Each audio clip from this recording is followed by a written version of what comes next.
여러분 안녕하십니까? 뉴스투데이 제주입니다. 만약에 어린이 놀이터에서 아이들이 놀다가 다칠 경우 배상 문제는 어떻게 될까요? 놀이터 시설은 안전사고에 대비해 의무적으로 손해배상 책임보험에 가입을 해야 하는데 이를 지키지 않는 곳이 적지 않다고 합니다. 홍수연 기자의 보도입니다. 오랜 기간 방치된 듯 풀이 무성하게 자란 제주 시내 한 공동주택의 어린이 놀이터입니다. 놀이기구 곳곳에 페인트가 벗겨지고 녹이 쓴 이 놀이터는 손해배상 책임보험에 가입되지 않았습니다. 또 다른 공동주택의 놀이터도 사정은 마찬가지. 대규모 아파트처럼 놀이시설이 크지 않은 데다 이용자도 적어서 보험료를 내며 관리하는 데 부담이 크다는 겁니다. 우리는 안 하려면 안 하죠. 경험이 좀 너무 적거든. 딴 데 비하면은 우리가 10분이도 안 되는가 저거 해놓고 저 보험 들어가서 성가시는 게 생각을 같더라고요. 이처럼 배상 책임보험에 가입되지 않은 제주도 내 어린이 놀이터는 54곳. 50세대 미만 소규모 공동주택에 설치된 놀이시설이 대부분입니다. 지난 2008년부터 시행된 관련법에 따르면 설치 첫 해 검사와 관리자 안전교육, 보험 가입 등 4가지를 의무로 규정하고 있습니다. 하지만 소규모 주택단지의 경우 관리비 상승 등을 이유로 보험 가입을 꺼리고 2008년 이전에 지어진 공동주택은 아예 설치 검사도 받지 않은 경우가 많습니다. 철거를 유도하고 안 그런 데는 저희가 지금 주택단지 경우 보조금 선전 현역 때문에 이번 추경에서 8월에 확정되면은 설치검사 이행을 빨리 시키면서 보험 가입을 계속 유도해 나갈 계획입니다. 어린이 놀이시설에 대한 책임보험 가입 의무화 시행 5년. 하지만 일부 시설들은 여전히 보험에 가입되지 않아 안전사고의 무방비로 노출돼 있습니다. MBC 뉴스 홍수연입니다. 오늘부터 열리는 제주도 의회 임시회에서 초고층 빌딩 드림타워와 제주도의 조직 개편안이 쟁점이 될 것으로 보입니다. 환경도시위원회는 내일 드림타워 추진사항을 보고 안건으로 채택해 행정 절차 전반을 점검하고 행정자치위원회는 모레 제주도가 제출한 행정기구 설치 조례 개정안을 심의할 예정입니다. 도의회는 다음 달 6일까지 열리는 임시회에서 제주도와 교육청이 제출한 추경 예산안과 조례안 등 42건의 안건을 처리할 예정입니다. 무더위와 장맛비가 오락가락하는 날씨 때문에 지친 분들 많으실 텐데요. 이럴 때 화사하게 피어난 연꽃 바라보시면 어떨까요? 권혁태 기자입니다. 무더위를 식혀주는 소나기가 연못 곳곳을 적시는 오후. 만제곱미터가 넘는 넓은 공간을 채운 연꽃들이 몸을 움직입니다. 분홍빛 화사한 자태, 짙은 구름도 어느새 분홍빛으로 물들어갑니다. 빗물이 쌓여 만들어진 물방울에는 꽃과 하늘의 빛깔이 어우러져 새로운 색감을 만들어냅니다. 경주에서 보던 거하고 또 색다른 맛이 있는데 제주에서 또 보는 게 막상 보니까요. 아담하게 괜찮네요. 순백의 연꽃도 활짝 피어났습니다. 비개인 하늘을 배경으로 피어난 하얀 연꽃은 사람들의 시선을 사로잡습니다. 한여름에 피어나는 연꽃. 그 짧은 순간을 기억하려는 사람들은 카메라에 색깔을 담습니다. 연꽃 보니까 되게 아름답고 깨끗한 느낌도 들고 여름에 신랑이랑 같이 사진 찍는데 되게 화사하게 예쁘게 나와서 더 좋았던 것 같아요. 수면 위에 꽃을 피우는 수련들도 형형색색의 자태를 드러내기 시작했습니다. 본격적으로 피어나기 시작한 연꽃은 앞으로 2주 정도 절정을 이룰 것으로 보입니다. MBC 뉴스 권혁태입니다.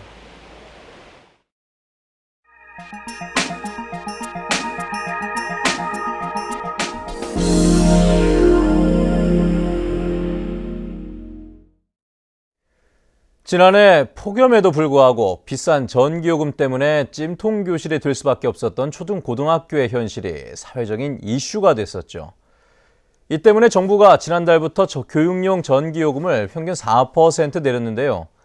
정작 학교 현장에서 느끼는 체감 효과는 그리 크지가 않다고 합니다. MBC 경남 윤주화 기자의 보도입니다. 창원의 한 초등학교 수업 시간. 30도가 넘는 무더위에 실내 온도 26도에 맞춰 냉방기를 가동하고 있습니다. 선생님이 더울 때마다 에어컨 시원하게 틀어주셔서 오히려 더 감사하고요. 수업 집중도 더 잘 되는 것 같아요. 고등학교 교실도 마찬가지. 거센 찜통 교실 논란에 정부가 지난달부터 학교 전기요금을 4% 인하하면서 지난해 엄격했던 절전 분위기는 많이 사라졌습니다. 그러나 문제는 전기료 인하의 체감 효과가 그리 크지 않다는 겁니다. 월 19만 원 정도, 1년에 220만 원을 절약하게 된 이 학교의 경우 연간 전기요금 6천만 원에 비하면 인하폭이 미미한 수준입니다. 현행 교육용 전기요금은 1kW당 96.9원으로 81원인 산업용 요금보다 여전히 20% 이상 비싼 데다 지난 5년 동안 연차적으로 31%나 올라 이번 4% 인하로는 역부족입니다.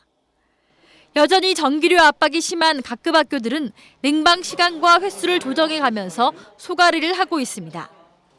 부담이 굉장히 갑니다. 저희들 학생을 위해서 좋은 수업을 위해서는 냉난방 시설 100%더 가동을 해야 되는데 불구하고 우리 학생 협조를 구해서 지난해 전국 초중고의 전기료는 5,360억 원.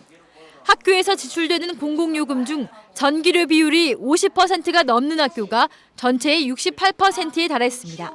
MBC 뉴스 윤주호입니다. 여름철 전력 최대 성수기를 맞아 다음 달 1일 오후 2시부터 20분 동안 전력 위기 대응 훈련이 실시됩니다. 이번 훈련에서는 남제주 화력발전소의 발전기가 낙뢰로 멈추는 상황을 가상해 전력 거래소가 경보를 발령하면 공공기관과 에너지를 많이 소비하는 업체들이 냉방기 가동을 중단하고 자가 발전기를 가동하게 됩니다.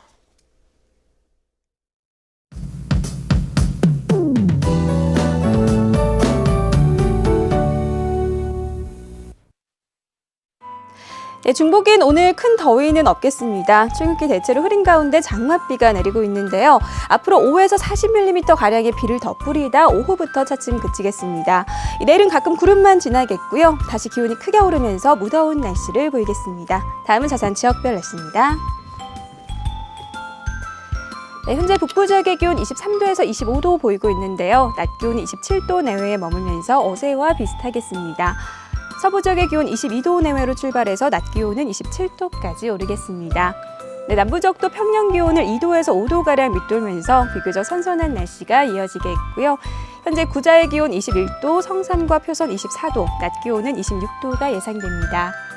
성판악의 기온 어제보다 약간 내려간 가운데 산간에는 안개가 낀 곳이 있어 교통안전에 주의하셔야겠습니다. 네, 섬지역도 오후까지 비 소식이 있는데요. 비가 내리면서 기온은 크게 오르지 못하겠습니다. 해상에는 물결이 잔잔하게 일겠습니다. 네, 현재 제주공항에는 윈드시어 특보가 내려져 있지만 항공편 이용에 큰 불편함은 없겠습니다.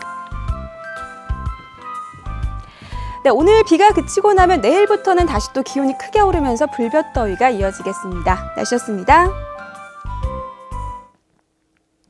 오늘 새벽 4시 반쯤 제주시 한림항에 정박 중이던 추자선적의 29톤급 유자망 어선에서 불이 나 선체 절반가량을 태우고 인근에 세워진 어선 2척에까지 불이 옮겨붙어 40여 분 만에 꺼졌습니다.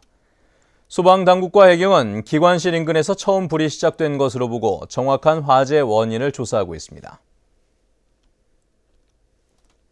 어제 오후 5시 10분쯤 제주시 조천읍 수운교 사찰 부근 도로에서 57살 전모 씨가 몰던 소형 승용차가 배수로에 빠졌다가 튕겨나오면서 전 씨가 크게 다쳐 병원으로 옮겨졌으나 숨졌습니다. 경찰은 갑자기 도랑 쪽으로 차가 들어가면서 한 바퀴 돌았다는 목격자의 말을 토대로 정확한 사고 경위를 조사하고 있습니다. 제주시 지역에 건물 신축이 늘면서 생활소음 민원도 늘고 있습니다. 제주시에 따르면 올해 상반기에 생활소음 민원은 505건으로 지난해 같은 기간보다 2배 가까이 늘었습니다. 유형별로는 공사장 소음이 445건으로 가장 많았고 사업장 소음 42건, 실외기나 확성기 소음이 10건 등으로 그 뒤를 이었습니다. 다음은 문화예술계 소식과 생활 정보를 임희정 아나운서가 전해드립니다. 제주대 미술학과와 성신여대 대학원을 졸업한 제주 작가들로 구성된 바란 그림회가 다음 달 1일까지 제주도 문예회관 제2전시실에서 정기 전시회를 개최합니다. 주부인 이지수 씨와 우지영 씨가 자신들이 직접 그린 동화 29점을 모아 다음 달 14일까지 설문대 여성문화센터에서 엄마가 들려주는 이야기전을 개최합니다. 한중 현대미술전이 오는 10월 9일까지 서귀포시 기당미술관에서 열립니다. 한국과 중국의 작가 18명의 작품 38점이 전시됩니다. 제주도 한글서의 사랑 모임 회원전이 다음 달 31일까지 한글은 힘이다라는 주제로 한경면 저질이 먹거리 있는 집에서 마련됩니다. 제주 출신 극장가인 강영준 씨가 5번째 희곡집 더 복서를 발간했습니다. 이 책에는 장한철의 표해록을 소재로 한 창파의 꿈을 싣고를 비롯해 모두 5편의 희곡이 실렸습니다. 제주시 일주서로에 있는 만당투어는 여행상담원 2명을 채용합니다. 급여는 연봉 1,500만 원 이상으로 자세한 사항은 743국에 1397번으로 문의하시면 됩니다. 생활문화정보 이미정입니다. 원금 고갈 위기에 처한 중소기업 육성기금의 지원 규모가 축소될 것으로 보입니다. 제주도는 오는 9월까지 관련 조례를 개정해 지원 업종을 줄이고 융자 한도를 정하며 신청 횟수도 3회로 제한하겠다고 밝혔습니다. 제주도는 중소기업 육성기금의 지원 규모가 해마다 늘어왔지만 저금리로 인해 이자 수입은 줄어 기금 보유액이 4년 만에 36%나 줄었다고 밝혔습니다. 제주 지역 친환경 농업 인증 면적이 7년 만에 감소세로 돌아섰습니다. 제주도에 따르면 지난해 말 친환경 농업 인증 면적은 2,680헥타르로 재작년보다 49헥타르 줄었고 친환경 농가도 2년 연속 감소하고 있습니다.